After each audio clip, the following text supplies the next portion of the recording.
We live in a world of atoms and molecules, governed by physical laws. These tiny particles form the building blocks of everything we see and touch, from the smallest grain of sand to the vastness of the cosmos. But what about our inner world, the world of thoughts, feelings, and experiences? This realm is just as real and significant, yet it often eludes the grasp of scientific explanation. Can science explain the taste of a perfectly ripe strawberry, or the feeling of sunshine on your skin? These sensory experiences are deeply personal and subjective, making them difficult to quantify or measure. That's where things get a bit tricky. While science excels at explaining the physical world, it sometimes struggles with the nuances of human experience. Imagine a world explained entirely by physics, chemistry, and biology. Every heartbeat, every breath, every thought reduced to a series of chemical reactions and electrical impulses. A world where every neuron firing, every chemical reaction can be mapped and understood. Yet this reductionist view might miss the essence of what it means to be human. But does that tell the whole story? Is there more to our existence than just the sum of our parts? Frank Jackson, a philosopher with a penchant for thought experiments, didn't think so. He believed that some aspects of human experience might forever remain beyond the reach of scientific understanding. He created Mary's Room to poke at the boundaries of what we can truly know. This thought experiment challenges us to consider whether knowing all the physical facts about something necessarily means we understand its essence. Frank Jackson wasn't your typical party guest. While others chatted about the latest Netflix series, Frank pondered the nature of consciousness. He wasn't satisfied with simply accepting that the brain, a lump of grey matter, somehow produced the richness of our inner lives. He suspected there was more to the story than neurons firing. So he devised a thought experiment, a philosophical puzzle box, to challenge the idea that physical facts could explain everything. He called it Mary's Room. Imagine Mary, a brilliant neuroscientist living in a black and white world.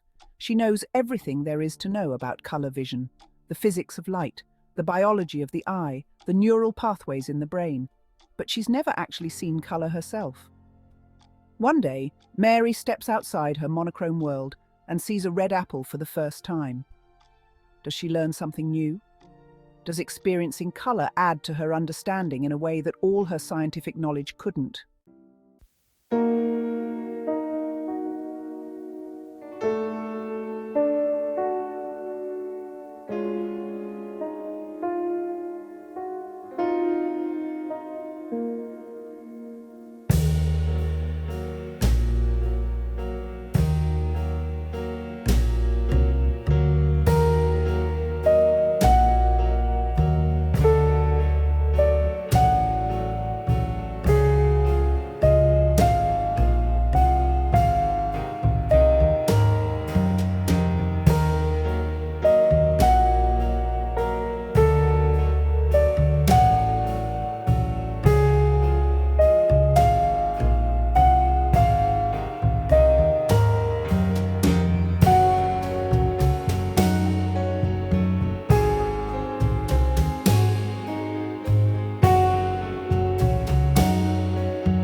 The intriguing realms where science meets philosophy, challenging our perceptions and understanding, will forever be a mystery. And Mary's Room is one of those mysterious thought experiments, not a scientific experiment. It was designed to make us question the nature of knowledge and experience. It's meant to provoke thought, not provide definitive answers. It encourages us to ponder the limitations of our understanding.